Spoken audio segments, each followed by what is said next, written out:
Então, 7 dos convocados jogam no Brasil desde 2002, que não acontecia. Em 2002 foram 13 convocados e agora 7. Um número bom, tendo como referência as últimas Copas. Então aqui, ó, Danilo do Botafogo, Paquetá, Léo Pereira, Danilo e Alexandro do Flamengo, Neymar do Santos, o Everton do Grêmio. Mas o mais badalado, celebrado, gritado foi ele, Neymar. Tem lá no GE. Globo os bastidores dessa convocação. Na quinta passada, o Ancelotti fez uma chamada de vídeo para o Neymar e foi bem direto. Não tem vaga garantida no time titular e nem braçadeira de capitão. E aí o Neymar recebeu tudo numa boa e acabou por isso na lista do Mister. Amanhã a vez do Flamengo contra o Estudiantes da Argentina no Maracanã. Globo transmite ao vivo, hein? Depois da novela Quem Ama, Cuida. Quarteto convocado no Flamengo para a seleção está à disposição para esse jogo. Hein, Bruno Halper? Tá todo mundo à disposição, hein?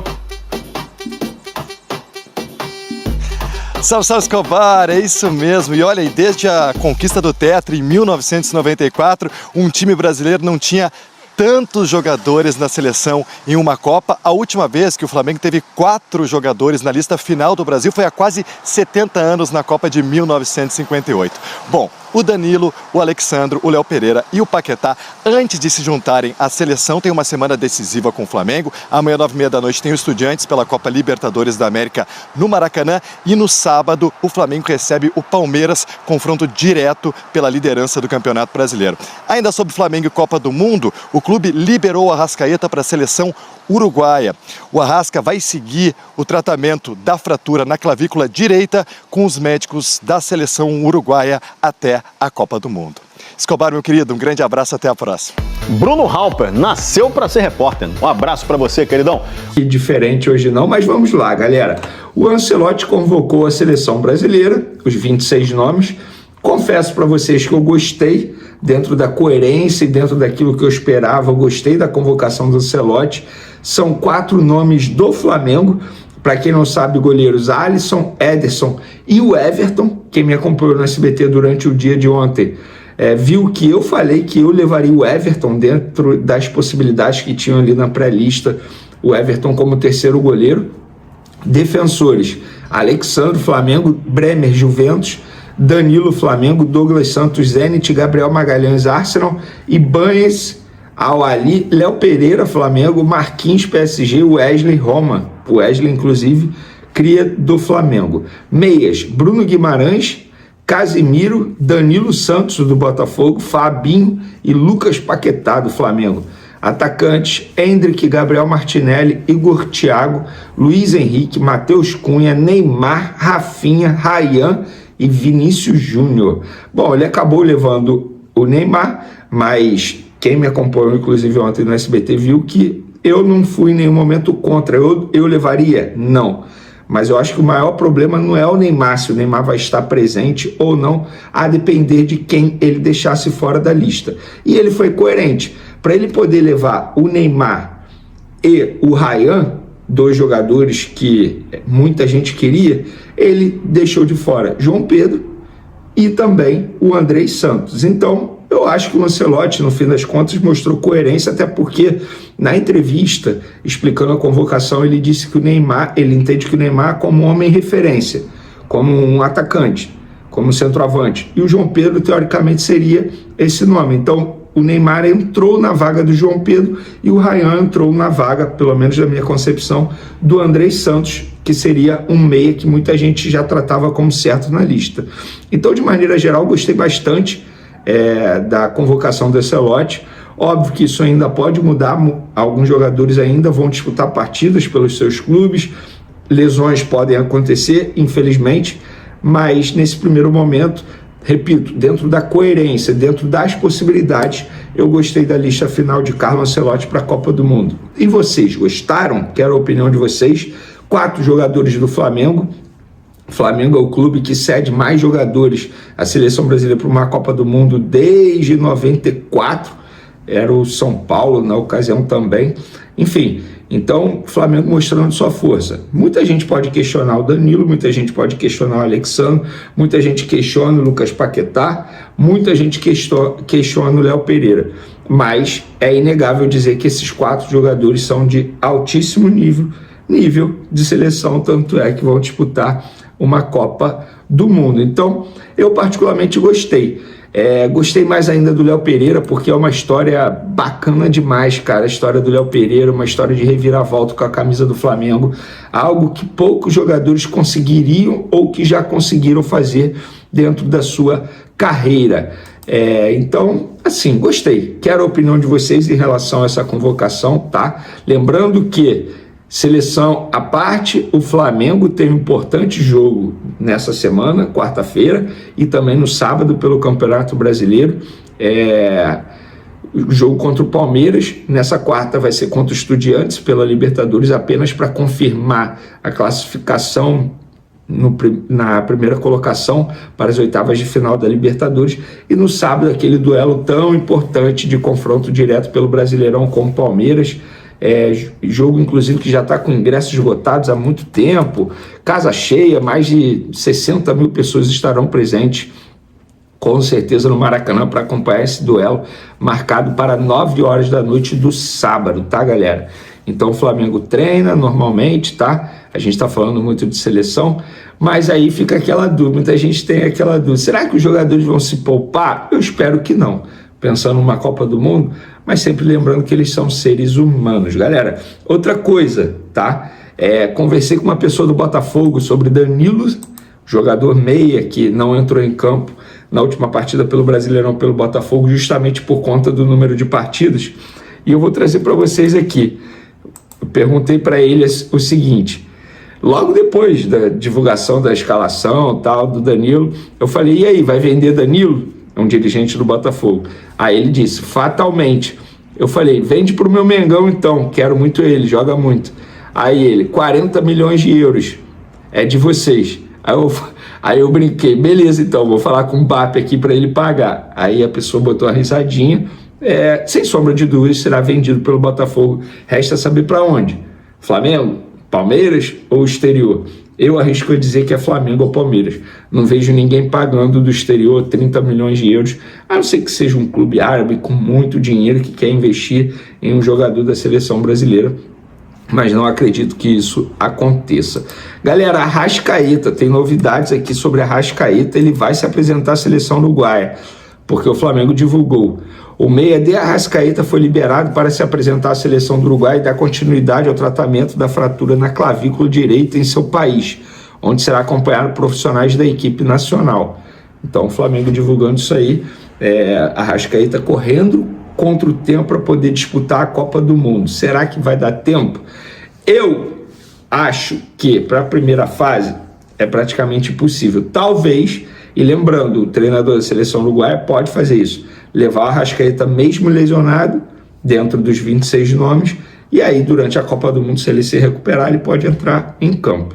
Mas fica aí a informação que ele está liberado para poder se apresentar à seleção uruguaia e dar continuidade ao tratamento na clavícula.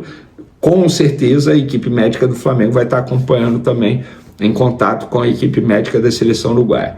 Bom, e detalhe, as pessoas não se tocam. Os 7 últimos jogos foram 6 fora de casa e um clássico, ou seja, é um campo neutro, Flamengo e Vasco do Maracanã, como será no segundo turno, não é o Flamengo mandante, tem Flamengo e Vasco, as 2 torcidas, os 2 do Maracanã, os 2 do Rio de Janeiro. Então é diferente de você jogar com um time de outro estado. Então o único jogo em casa foi contra o rival local, nessas condições. Fora isso, o Flamengo jogou fora de casa, nessa sequência, contra o Atlético em Minas, foi até Medellín, né, teve com o Estudiantes, na Argentina, aí jogou com o Flamengo, com o Vasco, foi a Medellín, não teve jogo, mas viajou, botou o fardamento, foi para campo, teve tudo isso. De lá viajou para Porto Alegre para jogar com o Grêmio, aí do Grêmio foi jogar na Bahia contra o Vitória, do Vitória jogar contra o Atlético no Paraná. Veja bem, 2 vezes na região sul, uma na região nordeste, uma na Argentina, que é mais ao sul, outra na Colômbia, que é lá em cima, passando pelo Rio de Janeiro e jogando a vez no Rio. Eu não somei, mas quanto dá isso aí? Quantos quilômetros o Flamengo voou? Foi o pior recorte da temporada, gente, em termos logísticos, e com essas lesões. Aí nesse meio tempo, machucou a Arrascaeta contra o Estudiantes, Paquetá machucado, aí volta agora o Paquetá, essas suspensões, lesões, Pulgar machucado. Então no meio disso tudo, o Flamengo conseguiu diminuir a desvantagem. Se conseguisse manter nesse recorte não seria ruim? Diminuiu. Tá ruim? Não tá ruim. Copa do Brasil esquece. Foi um fiasco, já tá fora, acabou. Brasileiro, Libertadores, eu acho que a situação é bem interessante. Nesse momento, eu acho que é isso que tem que ser olhado. O problema, como eu falei no começo desse comentário, é a mania da imprensa, automaticamente do torcedor, de analisar só uma rodada. Ah, perdeu a chance, sim, mas não vai ganhar todos os jogos. E o jogo de ontem, assim, o empate acabou sendo muito bom. Muito bom. Pelas circunstâncias do jogo, foram mais uma falha do Rossi, que condiciona o jogo, né, gente? Se toma um gol daquele a 10 minutos, você condicionou o jogo. O Atlético vai fazer pressão no começo? Vai. Vai durar o quê? 15 minutos, 18 minutos, por aí. Uma hora para. Então, se você sustenta aquela pressão inicial do adversário, que está acostumado com um jogo rápido no piso de plástico, acelera, e lançamento, cruzamento, bola longa, e o Viveiros brigando no meio dos zagueiros e tal, suportou aquela pressão, o jogo começa a mudar. Aí é a hora que o Flamengo, com o time técnico que tem, pode botar a bola no chão e fazer seu jogo. Mas já começa a fazer o jogo com 10 minutos, 1-0 contra, o adversário já se fechou para jogar em transição. E você tem que ficar batendo no muro, por causa do Rossi. Tomou um gol que não pode tomar. Isso já dificulta, quer dizer, a montanha estava assim, o negócio estava alto, aí ficou mais inclinado ainda. Eu acho que o time reagiu bem no segundo tempo. Claro que tem o aspecto de ter finalizado menos, continua sendo muito arame liso, não aproveitar as chances criadas, nem criou tantas assim com relação aos jogos anteriores, mas nas circunstâncias o empate foi bom. E aquela bola tripla do Viveiros estava impedido, né, gente? Estava impedido. Claramente. Pô, o pessoal fica falando, não, porque não sei o quê. Está impedido, porque a narração foi péssima. Todo respeito ao colega lá, pô. O cara narrou e não corrigiu. Ficou a ideia para muita gente que não perdeu, não valia mais nada. Estava totalmente impedido. Tinha 2 impedidos, ele e acho que o outro era o Speed Mendonça, à direita, que não participa do lance. Está impedido. Está claramente impedido. O bandeirinha está mal colocado, não viu. O VAR ia detectar impedimento se ele fizesse o gol. Já estava totalmente impedido. Por isso ele saiu com uma vantagem tão grande na cara do gol assim também, né? E outra coisa, a expulsão do Danilo foi um absurdo, nem falta foi. O Viveiros é muito catimbeiro, ele busca contato, cava pênalti, cava falta. Ele se embola com o Danilo, o Klein deu o cartão amarelo, expulsou, coisa absurda. Absurda. Não acontece só com o Flamengo não, tá, gente? Não estou aqui falando que é contra o Flamengo, acontece direto, a arbitragem é muito ruim. Muito ruim. E poderia ter expulsado o Felipinho, para a entrada no Paquetá, mas se fosse rigoroso, podia expulsar o seu Carrascal, que tomou um amarelo ridículo, por uma falta totalmente tola, depois deu uma outra traulitada lá, que se o cara quiser ser rigoroso, ele dá a volta amarela, entendeu? Então tem os dois lados.